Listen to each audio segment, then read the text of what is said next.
കാന്താരി മുളക് പറിക്കാൻ പോയാലോ? നമ്മുടെ വീടിനടുത്ത് തന്നെയാണ് തോട്ടവേ. ഇപ്പം വൈകുന്നേര സമയമൊക്കെ ആയി. ഞാനും അച്ചാച്ചനും കുഞ്ഞും എൻ്റെ സിസ്റ്ററും കൂടാണ് കാന്താരി പറിക്കാൻ പോകുന്നത്. സിസ്റ്ററാണ് വീഡിയോ ഒക്കെ എടുത്തിരുന്നത്.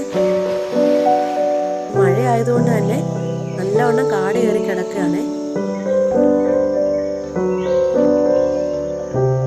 ഞങ്ങൾ അധികമൊന്നും ഈ ഭാഗത്തോട്ട് വരാറില്ല. അച്ചാച്ചൻ മാത്രമാണ് എല്ലാ ദിവസവും ഇങ്ങോട്ടൊക്കെ വരുന്നത്.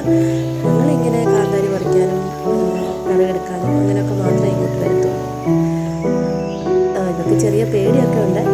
കാട് കയറി നിൽക്കുകയല്ലേ, അപ്പം അതിൻ്റെതായിട്ടൊരു പേടി അവർക്ക് ഉണ്ടായിരുന്നു നടക്കുമ്പോൾ. ഈ ഭാഗത്ത് ഒരു ചെറിയൊരു കൈത്തോടുണ്ട്.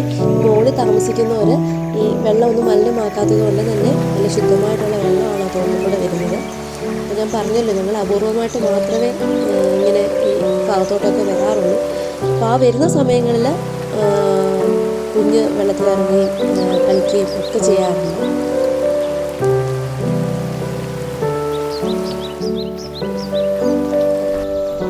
ഞങ്ങൾ വീട്ടിൽ നിന്ന് ഇറങ്ങിയപ്പോൾ തന്നെ വൈകുന്നേര സമയമായിരുന്നു. ഇവിടെ വന്നപ്പോഴത്തേക്കും വെയിലൊക്കെ മങ്ങി വരുന്ന ഒരു സമയമായിരുന്നു. പിന്നെ ഇവിടെ നിൽക്കുന്ന മിക്ക കാന്താരി കൊലയിൽ നിറച്ചും കാന്താരിമുളകാണ്. അപ്പോൾ നമുക്കിത് പറിക്കുമ്പോഴേ അറിയാം, നമ്മൾ ഇങ്ങനെ പറിച്ചെടുക്കുന്നുണ്ട്, അതിൽ നല്ല എരിമണം നമ്മുടെ മൂക്കിലേക്ക് കയറുന്നുണ്ട്.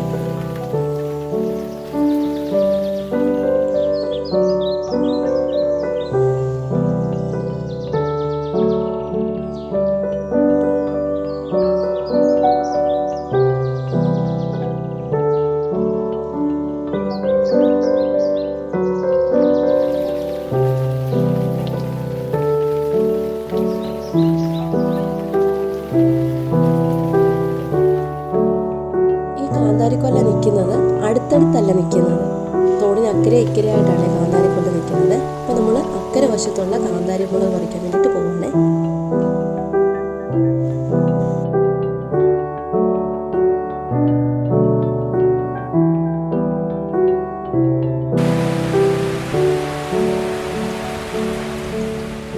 ഇപ്പോൾ നല്ല മഴയായതുകൊണ്ട് തന്നെ തോട്ടിൽ നല്ല ശക്തിക്കാണ് വെള്ളം വരുന്നത്.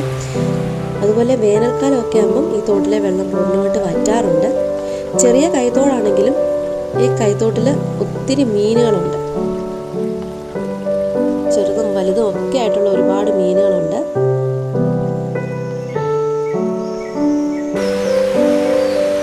ഞാൻ ഈ തോട്ടിലോട്ട് ഇറങ്ങിയ സമയത്തൊക്കെ മോളും വഴക്കുണ്ടായിക്കൊണ്ടിരിക്കുകയാണ്, അവർക്കും വെള്ളത്തിൽ ഇറങ്ങണമെന്നും പറഞ്ഞ്.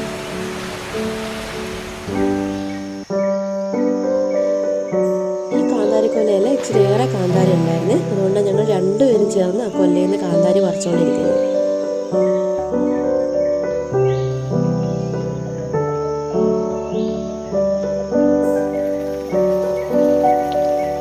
മഴയായതുകൊണ്ട് തന്നെ ഒത്തിരി വിറക് ഒടിഞ്ഞ് കിടപ്പുണ്ട്. അപ്പോൾ ഞാനൊരു വിറകമ്പെടുത്ത് അപ്പുറത്തോട്ട് കൂട്ടിയിട്ടുണ്ടെന്ന സമയത്താണ് ഞങ്ങൾ തിരക്ക് ഉണ്ണിയേട്ടൻ അങ്ങോട്ട് വന്നത്.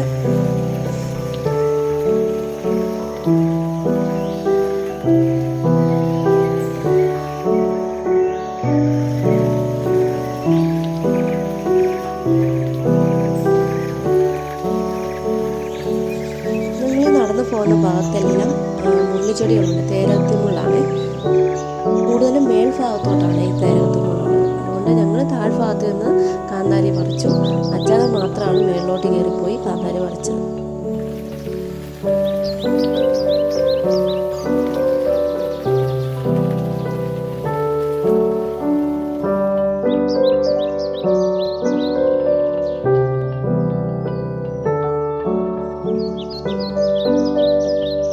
വ്യത്യസ്ത തരത്തിലുള്ള കാന്താരിയാണ് ഉള്ളത്. നമ്മൾ ആദ്യം പറിച്ചപ്പോൾ നല്ല നീളമുള്ള ടൈപ്പ് കാന്താരിയായിരുന്നു. ഇത് ഇച്ചിരി ഉരുണ്ടിരിക്കുന്ന ടൈപ്പ് കാന്താരിയാണ്. മറ്റേനെ അപേക്ഷിച്ചിട്ട് നല്ല എരിയുള്ള കാന്താരിയാണ് ഇത്. ഞങ്ങളിവിടെ കുരുട്ട് കാന്താരി എന്നൊക്കെ പറയും.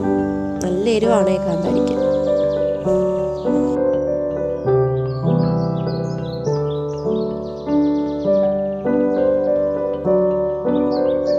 ഇവരുണ്ട് ക്ഷീണിച്ചു കേട്ടോ. ഇവർ തിരിച്ചു വന്ന് ഒരു പാറപ്പുറത്തിരുന്ന് ഫോട്ടോ എടുപ്പും വീഡിയോ എടുപ്പും ഒക്കെ ആയിരുന്നു.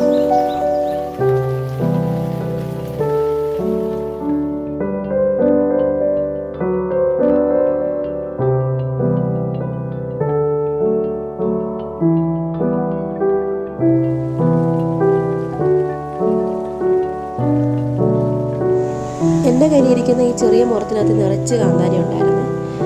അപ്പോൾ കാന്താരി ഞാൻ അവരുടെ കൊടുത്തിട്ട് ഞാൻ അവിടെ കൂട്ടിയിട്ടിരിക്കുന്ന വിറകെടുക്കാൻ തിരിച്ചു പോവാണേ.